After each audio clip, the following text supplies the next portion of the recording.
James Melendez here. Here we go again. So I think the inspiration for this video was to talk about these particular wine glass silhouettes for sparkling wine. And to me, it became really apparent when I started to do some research. And my fascination has been with the coupe because of its historical provenance and its folkloric reasons for being. But for me, it really is representative of a mid-century wine glass stylization. And when I think of this particular period in US and even around the world, you have this mid-century modern architecture and design, and it made me think of, say, Jackie Kennedy Onassis.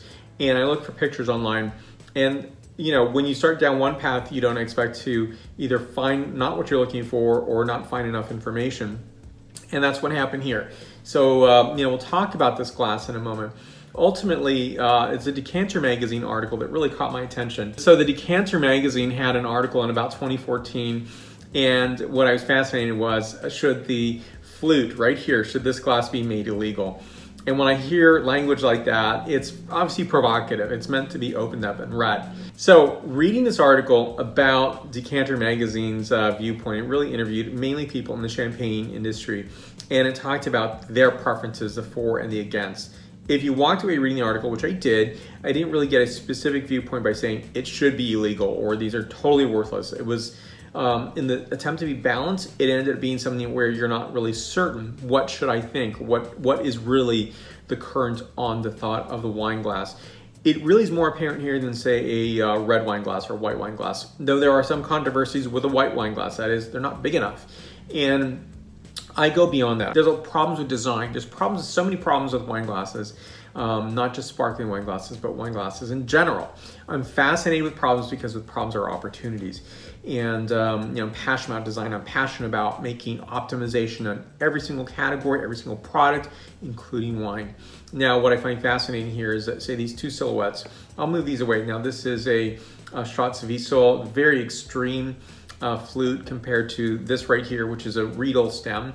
And I'll move this away just to make more room, another stem. This is a no name, I'm not sure who made it.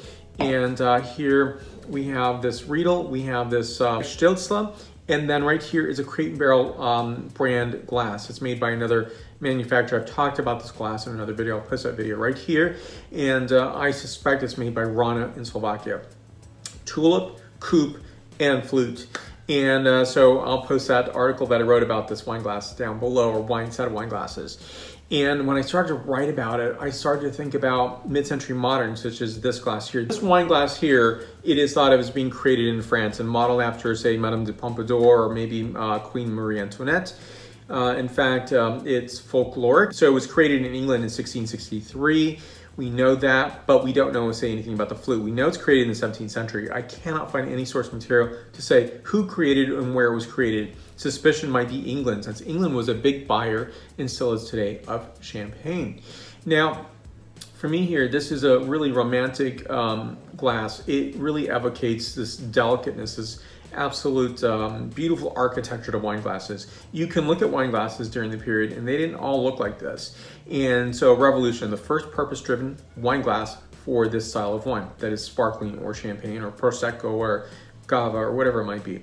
And this wine glass is really representative of that. To me, and just so you know here, this is the same control wine throughout each of these silhouettes. Now for me, this is representative of the 1930s, when after post-prohibition, this wine glass became very popular in the United States, this style.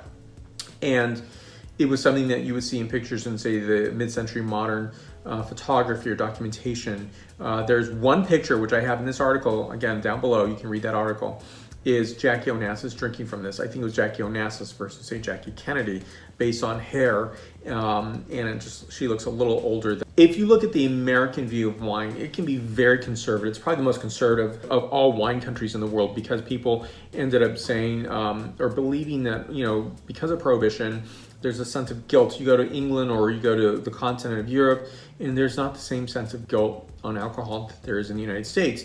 So, you know, when you look at the photography of the period, you don't see a lot of that. It doesn't not exist, it does exist. But for Jackie Kennedy during the Camelot era, not having except one picture is pretty amazing. You can look today and see many more, say, famous figures who have a picture with a wine and glass and maybe doing a cheers to a dinner or in honor of someone. You do see the Queen, or you see definitely like Michelle Obama. You see state dinners where wine is presented and people are photographed with wine. Today, we live in a very different world. The opposite was actually true. Very few photographs were created. They were just generally cultivated or curated in a very different manner and way than we have today. So to continue, we have this beautiful silhouette. Now, I didn't fill this up all the way, and really when it comes to function, this doesn't function in terms of, say, the full, even technical sensory experience. I did have a glass of this at a restaurant in Highland Park in Dallas, Texas, Highland Park Village, and it's filled to the very top. And I noticed that I was drinking very slowly. And the beautiful evocation of the silhouette and the bubbles are on the bottom of the glass itself. It's actually really beautiful. So here we go, let me take a taste. You can't really smell. Actually, there's no sense of smell of this wine. So the smell of the wine is actually not even concentrated. It's actually just, if you will, if you could see a visualization of it, it goes everywhere, and hence there's no focus. Kind of bad though, because when you think about it, you are enjoying the sensory experience physiologically through the experience of scent. So here we go. So a Twitter survey is showing that people are really, not having a specific viewpoint. There's no specific wine glasses winning out over the other. The flute is actually so more popular than I expected. You go to any restaurant in the United States, probably 95% have the silhouette. You get bubble action from it. It's beautiful. It's very elegant. It's nice to see a lot of people having this glass at a cocktail party. It's celebratory. It's very nice. But the focus of this is so narrow that you really don't get to have the expansion of, swirling this glass around, letting some of the wine evolve with oxygen to get that sensory experience. So it's a little more limited. For me, it's not the most optimum design, and I'm gonna take a taste. So more floral characteristics, a bit of citrus characterization on this. It's a little more complex in this wine right here, though it is the same wine. Now, tulip. Tulip is something that I think you go to Champagne today, you're gonna see only the tulip glass. I can guarantee you're not gonna see these glasses at all. Now, what I like about this, and this, you can get very expensive on this. You have Peugeot, you have Zalto, they're about 60 a stem, they're beautiful, gorgeous, wonderful. And so I was looking for an alternative because I don't like to break them. When I break them, I actually get very sad because they're very expensive. This is $10 at Crate & Barrel. There's no documentation to show it, although on Crate & Barrel's website, this is called Kala. It says made in Slovakia. So the only glassmaker I can think of is Rana. So here we go with this wine. So the beauty of this wine is you can really swirl it around, and the design on this is a bit too tall, I believe, and so it's not the optimum wine glass. It is absolutely gorgeous, elegant, beautiful, but what I do get from it, there's a bit of disbalance. So I'm going to swirl this around just a bit, and there's a wobbling action to it, and so I think if it were a little shorter, then the gravity would center the wine just a little bit.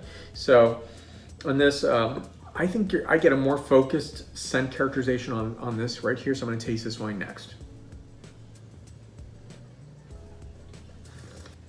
And this wine here, in this glass, though it's the same exact wine, every single glass, very, very elegant, beautiful.